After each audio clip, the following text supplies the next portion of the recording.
I've been in London for 5 months. 5 months of tube journeys, rainy afternoons, and trying to figure out which queue to stand. And I thought I'm beginning to understand the city. The worst thing when you can do in a new city, the single biggest mistake is that you assume that you have figured it out. Because once you stop looking, it stops showing you things. I walked into this park last week and found a piece of bridge from 1831. Original London Bridge, sitting right here in this park, and no one talks about it. Well, you probably be thinking how a piece of original London Bridge ends up a park here in East London. But stay with me, and once you figure out what this place actually is and what people went through to have it built, you would never look the park the same way again.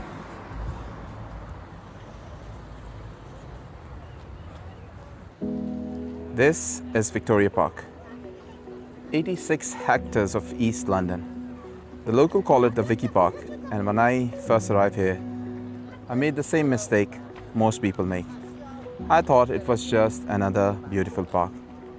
When I come from, in Pakistan, we have a saying, every place has a soul. You just have to be still enough to hear it.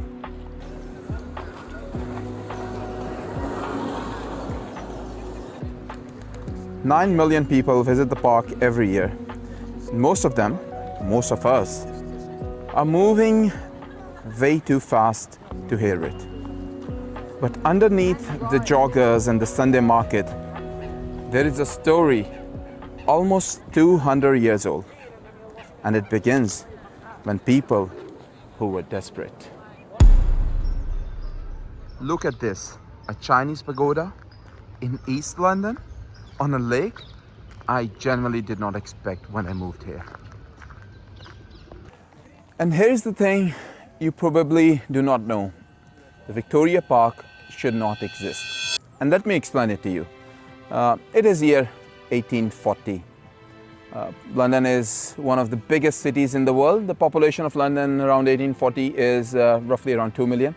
And this east side of the London has a population of around 400,000 people. But here's an issue. These people have no clean drinking water, no sanitation, and no green space. People are simply dying of cholera, of typhus, of simply breathing the air. And here where it gets even extraordinary. A doctor named William Farr writes a report to the government, and he mentions in the report that if you build a park on the east side of the London, you would save millions of lives just by providing people some air to breathe. And the people in the east side of the London write a petition to the Queen. 30,000 signatures. They demand the Queen to build a green space for them to live with dignity. As a result, in 1841, an act is passed in the Parliament, and in 1845, the park is officially open. The first ever park built for the people. It is not for the rich, not for the wealthy, but the only purpose here is to serve the community around it. And that's extraordinary.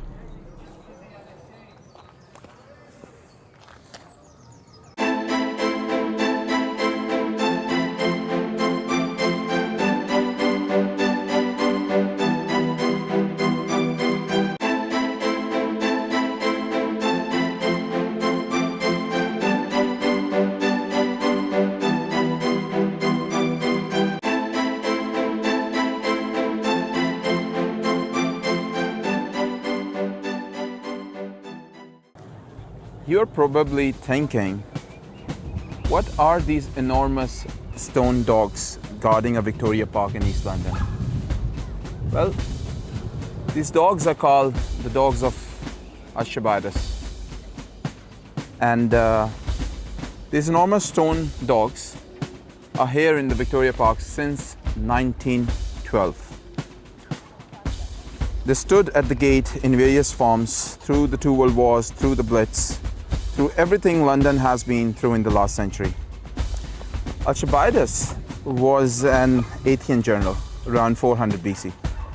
His dogs were described by ancient writers as enormous, fierce, and beautiful. The original sculptures are in the British Museum right now, a mile and a half away from where we are standing. And this is where it gets strange. There is a legend The legend says that if anyone is drowning in the canal alongside the park, these dogs will jump into life and save that person. Well, it's a legend after all. Not sure I'm going to try this legend now. But now that you see these, the next time you're going to walk past these, you're going to have a look.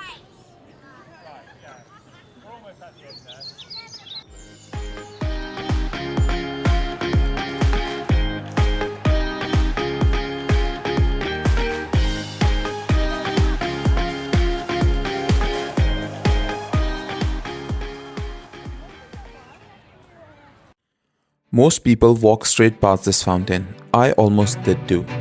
This is the Burdett-Coutts Memorial Drinking Fountain 1862. Now here's the story behind it, the story of a woman. Because when I tell you about her, it changes everything you think you know about this place. Born into a banking dynasty, she was the youngest of 6 children. Her father, Sir Francis Burdett, was known for his radical ideas, and her mother, Sophia Coutts, was the daughter of a well-known banker, Thomas Coutts. She was the heir to the Coutts estate and inherited a considerable fortune, including a 50% share of the bank that still serves the royal family today. She became one of the wealthiest women in the land, and she chose to spend her wealth here in the East End because she believed, and this is what I find genuinely moving, that the poorest deserve beauty, not just survival, but beauty. She also co-founded the National Society for the Prevention of Cruelty to Children and the Royal Society for the Prevention of Cruelty to Animals. One woman standing in this park and 2 of the Britain's most important charitable institutions. Isn't that remarkable?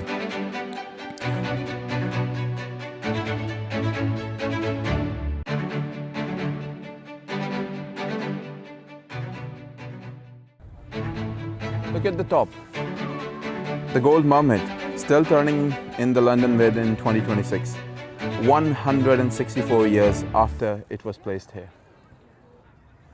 This channel, History and Footsteps, is about one thing: slowing down enough to actually see and feel the places. And when you do that, every city becomes a different city.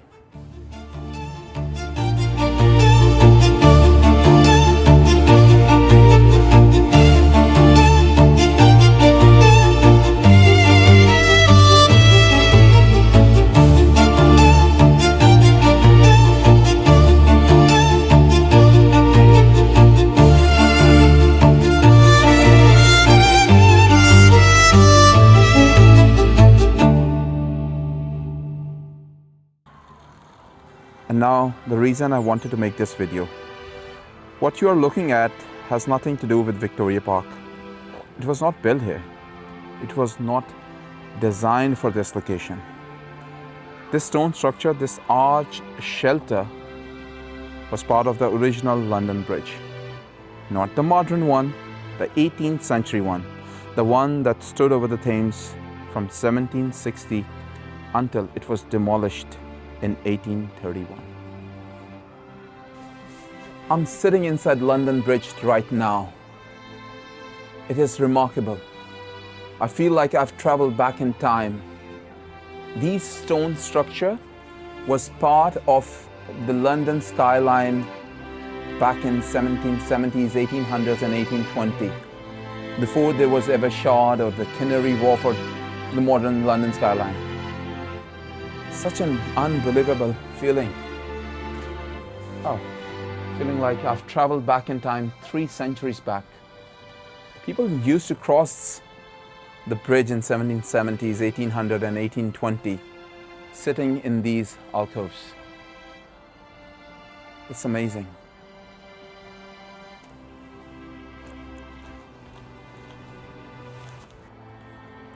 When the bridge was demolished, there were 14 alcoves. Most were lost or destroyed. Only 4 survived in all of London. And 2 of them are right here in this very park. This park that is visited by 9 million people a year, most of whom walk past it every day without even realizing it. I left Pakistan a few months ago, building a new life in a new country, and sitting inside a piece of history that survived demolition, survived war, survived everything, feels like something I needed to find. Because when you sit inside these alcoves, really sit, really look, you understand something. Things can be uprooted and still survive. Something can be moved from where it began and still matter, still have meaning. Maybe this is just me, but I do not think so.